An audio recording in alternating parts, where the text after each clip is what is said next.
Hello and welcome to a Taylor's Tales podcast. This is Chris's Corner. I'm your host, Chris Taylor, and I'm back this week with a brand new podcast and a brand new guest. Welcome to the show, Dr. Jordan Peterson. Hi-ho, Kermit the Frog here. Damn it, we got the wrong JP. Bring in the real one. Hi, kiddo. Here we are, Dr. Peterson. Well, welcome to the show, and you are a doctor of psychology and a contemplator of life. What do you think the real meaning of life is? What is reality? There's this old Taoist symbol, the yin and yang symbol, eh? So there's a black serpent, and it has a white dot in it, and there's a white serpent, and it has a black dot in it, and they're tail to tail. And that whole symbol is Tao. And Tao means a bunch of things. It means potential. It means the way of life. So to live in Tao is to live in the proper manner. And you kind of live on the border between the black serpent and the white serpent. And then you say, well, what are those two things? Well, they're the two ultimate categories of reality, yin and yang. Well, how would you translate that into English? Order is when you're where what you're doing is producing what you want to have happen. Okay, so why is that orderly? It's because you can predict it. You do A, and you want B to happen, and B happens. So what does that mean? It means you know where you are, you know what you're doing, and things are working. And then you're calm, because there's nothing to be nervous about, and you're moderately happy, because you're getting what you need and want. And there's evidence that you are competent, because that's why things are working. That's order. Now, everyone knows that order can be shattered into disorder at the drop of a hat.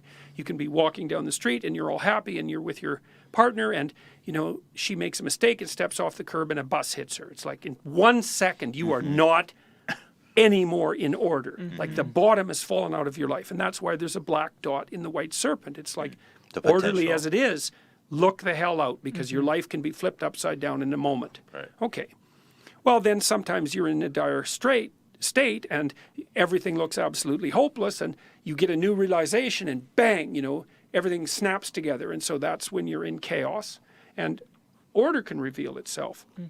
Okay, so order and chaos.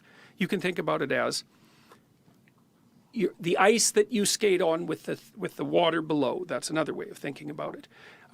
Now you say, well, is that real? Is it really that the world is made out of order and chaos?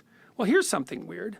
You have two hemispheres, right? And hypothetically, they were selected by the processes of natural evolution, right? They were selected by reality. Well, you have a right hemisphere and a left hemisphere. So it's kind of like, well, reality must have two elements, because why would you need two hemispheres otherwise? And they do have relatively separate consciousnesses, those two hemispheres. You think, well, okay, we've been selected to have this bifurcated view of reality. Well, what are they specialized for? Turns out the left hemisphere is specialized for those places where your routines work. That's the left hemisphere. And the right hemisphere is specialized for all those places you go when you don't know what you're doing. So the left hemisphere is specialized for order, and the right hemisphere is specialized for chaos. And so then you might think, well, does that mean that the world being is really made out of order and chaos? It's like, well, if you use the Darwinian logic, that's what it means. Now that we know what the meaning of life is, Jordan, how do we deal with demons that lurk within it, such as alcoholism and substance abuse? Alcohol's pretty good. Yeah. So you better find something a lot better, man.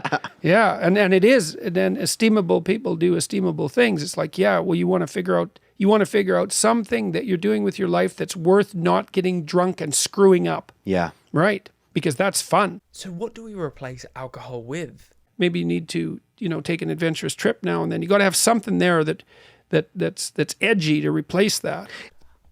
So you need an adventure when you're replacing alcohol and substances.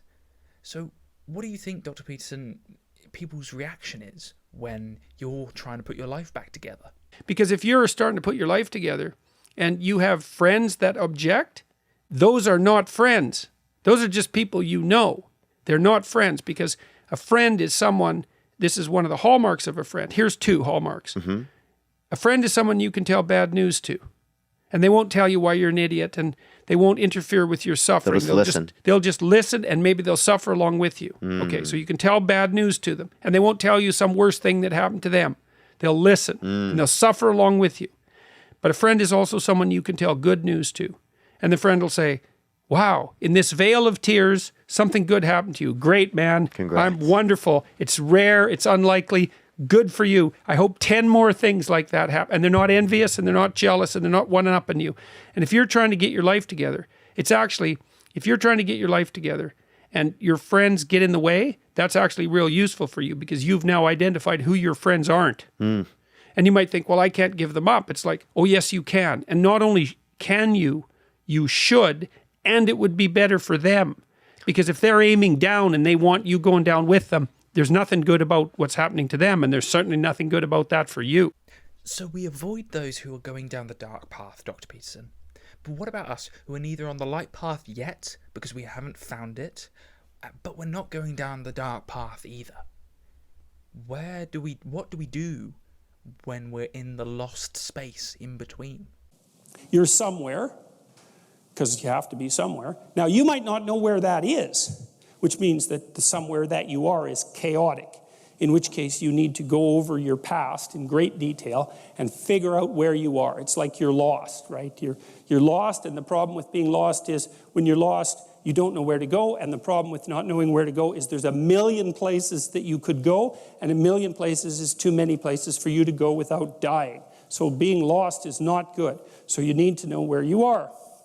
One of the things that we built online, my partners and I, is this program called Past Authoring that helps people lay out the narrative of their past, to identify, to break their life down into 6 stages, epochs we call them, and then to identify the emotionally significant moments in each epoch and to write them out. What happened negatively, what happened positively, what the consequences were, what you derived from it, perhaps what you could have done differently, perhaps what you learned from it, all of that, so that you can narrow in, zero in on determining precisely where it is that you are right now.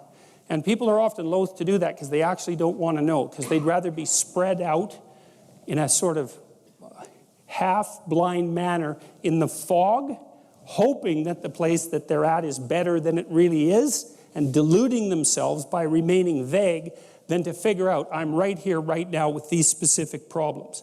But it's actually better to do that, because if you have a set of specific problems, and you've really narrowed them down and really specified them, then you can probably start fixing them, and you can start fixing them in micro ways, bit by bit. But there's no way you can do that without knowing where you are. It's impossible. By being precise in our speech and knowing our place in the world, by analysing our past, what do we avoid in the future? Some happy little place where, you know, someone's feeding you peeled grapes. That isn't what it is. It's more like victory on the honorable battlefield or something like that. Well, what's your vision for retirement? Well, I see myself in a beach, you know, some tropical country drinking margaritas. And I thought, first, that's not a plan. That's a travel poster. It's like, okay, let's walk through this. All right, so you go down to this tropical country and you go sit on the beach and you have a margarita. It's like, okay, well, how many margaritas? Like 10? Okay, so going to do that, what, going to do that for 6 months?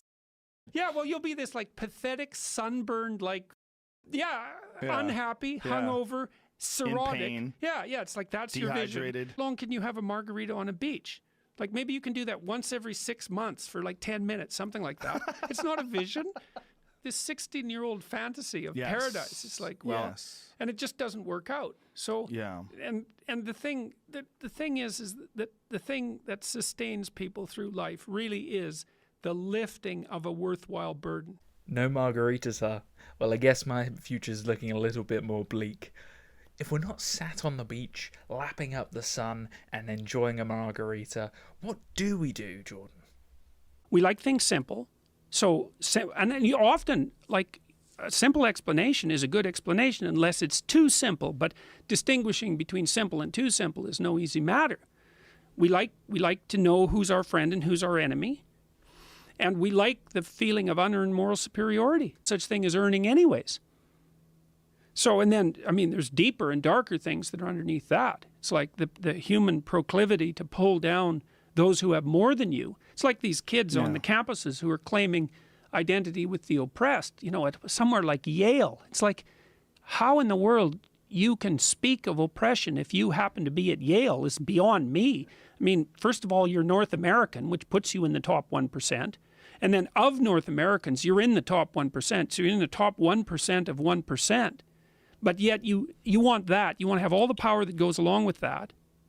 And you want to have the moral superiority that comes from being a representative of the oppressed. So that's exactly what you want. You want all the power and you want all the victimization at the same time.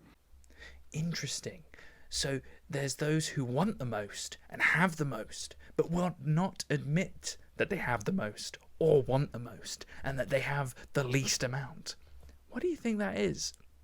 The class-based guilt idea, you know, it's it doesn't seem to me self-evident that I'm to blame for slavery, for example. I mean, being a Canadian, it's a slightly different situation, I suppose, but the idea that as a member of a culture, that you're somehow responsible for the past sins of that culture, let's say, it's a very, very anti-Western ethos. It goes along with this idea of class guilt, because your group membership is the most important thing. If your group at some point in the past did something reprehensible, which of course every group has done, that's for sure, then you are de facto responsible in the present for that. Right. So class-based guilt is a no-no. What, you know, when... Right. Class-based guilt is a no-no. And I'm guessing that agreeable people are the types of people who accept the class-based guilt, and that is why it's become so prevalent in today's society. What do disagreeable people do in this scenario? So, okay, so agreeable people are compassionate and polite. What are disagreeable people like? They're tough-minded, they're blunt, they're competitive, and they won't do a damn thing they don't want to do. So it isn't exactly that they're aggressive, although they will push you the hell out of their way if you're in the way. They're not like volatile like you are if you're high in neuroticism. It isn't defensive aggression. It's more like predatory aggression. It's dominance behavior. And so for someone who's highly disagreeable, they look at the world as a place in which they can compete and win. And I'll tell you a story. I have a friend. I gave him my personality test, the Big 5 aspect scale that Colin DeYoung developed in my lab. And I knew he was a disagreeable guy, and by interacting with him. I mean, he's even rude to people sort of spontaneously on the street. I actually like him quite a bit. He's very, very funny. He's also very conscientious, so you can trust him, but he's disagreeable as hell. And so I gave him this test because I thought it would be funny, and he came out as the most disagreeable person in 10,000. So reasonable in compassion, about 30th percentile, but like 0.001 in politeness. So he's extraordinarily blunt, and he'll just say absolutely anything, no matter how horrible it is.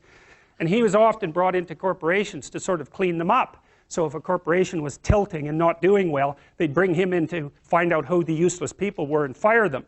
And I talked to him about that because I've had the opportunity to have to not have graduate students in my lab, for example, that weren't performing well, and I find it very, very difficult to, you know, dress someone down, and certainly difficult to fire them. I just hate it because I'm actually quite an agreeable person, much to my chagrin. And I asked him about that, and I said, well, what do? You have to fire people all the time. How do you handle that? He says, handle it? I enjoy it. And I thought, wow, that's so interesting that someone would have that response. I said, well, what do you mean you enjoy it? He said, look, I go into these companies and I analyze the performance of groups of people, right? And in those groups there are people who are really striving, really trying hard and working themselves really hard and being productive. And then there's these people that are just doing nothing. They're completely in the way. They don't carry their weight at all. They take advantage every chance they get. And they're always whining about why they can't work. It's like, I find out who they are, I call them into my office, and I tell them exactly what they've been doing. It's like, hit the road, buddy. You've had your run of it. And I thought, oh yeah, okay, fair enough. You know, well, I can tell you, you know, I've had situations in my lab where I had underperforming graduate students. And one of the things that was really awful about that was that it was really hard on the high-performing graduate students, you know, because they felt that even being in the same category as the people who weren't working hard and pulling their weight devalued what they were doing, you know, and that's exactly right. And so this is also why there's a conscientiousness trait and an agreeableness trait. Because conscientious people judge you on your accomplishments, right? They don't give a damn about your feelings, not a bit. It's like, are you doing the work or not? Whereas agreeable people think, well, you know, your mother's sick, and you know, you've got a bunch of family problems, and we all have to take care of each other, and it's no wonder that you're having a rough time. And like, you can't say that one of those attitudes is correct and the other isn't correct. You can't say that. There wouldn't be those two dimensions if there wasn't something correct about both of them. But you can certainly point out that often they conflict, you know, and so the demand for inclusiveness and unity and care, and the demand for high-level performance in a hierarchical structure, they're very different orientations in the world. And so it's complicated for people who are agreeable and conscientious. And actually, I think often that large corporations and large institutions of any sort run on the unheralded labor of people who are high in agreeableness and high in conscientiousness, and they're disproportionately women. And my experience in large institutions has been that if you want to hire someone to exploit appropriately, no, not appropriately, if you want to hire someone to exploit productively, you hire middle-aged women who are hyper-conscientious and who are agreeable, because they'll do everything. They won't take credit for it, and they won't complain. Wow, Jordan, that's quite a quandary. So what do we do when we've got two different sides, two different types of people? How do we get them to communicate? So you have to, first of all, stretch out your hand and say, look, you know, like, I get that you see the world differently than me. And I also understand that there's a place for you and a place for me, even though that isn't the same place. And then it's necessary to also remember that, well, do you want to talk to people, or do you want to fight with them? Because fighting is not pleasant, and it goes very dark places very, very rapidly. Okay, so what's the downside of a conversation like this? So something really good to know about marriage. It's like, you can never win an argument with your wife. Like, you could if you only lived with her for one day. Right. Guy won, see you later. Yeah. It's like, no, she's there the next day. Yeah. And then she She remembers the pain of the argument. remember that. Yeah, maybe even more than you remember it. You know, and it also might be that she was right and you just out-argued her. Mm-hmm. So, you know, and that's something that's really worth knowing too, because sometimes, you know, you'll have an argument with, well, let's say with your wife, and she's got something to say and it's not very well articulated. The same could be true for you. And so you can just brush it aside. But you don't want to brush it aside, because maybe there's something there, and if you don't address it, then it's not like it's going to go away, man. It's going to grow. So maybe you have to help her formulate her argument, which is really annoying, you know, because you want to win. You're having this dispute. It's like, I want to win. It's like, well, you're not winning that game. You're winning the game. Well, I think about it as the game of games. So what happens if you win one game, Jordan, rather than the set of games? Well, you're the winner and she's the loser, and then that's great, because now you're married to a loser. I mean, you know, that's, if you do that 100,000 times, then your marriage is over, and then there'll be hell to pay. Well, Jordan, this has been an illuminating conversation that has shown the importance of free speech and how speaking with different people really opens you up to different perspectives on life. Thank you so much for being on the show, and to everyone else, thank you for listening. This has been a Tale of Tales podcast. This has been Chris's Corner. I'm your host, Chris Taylor. And as always, I'll see you next time.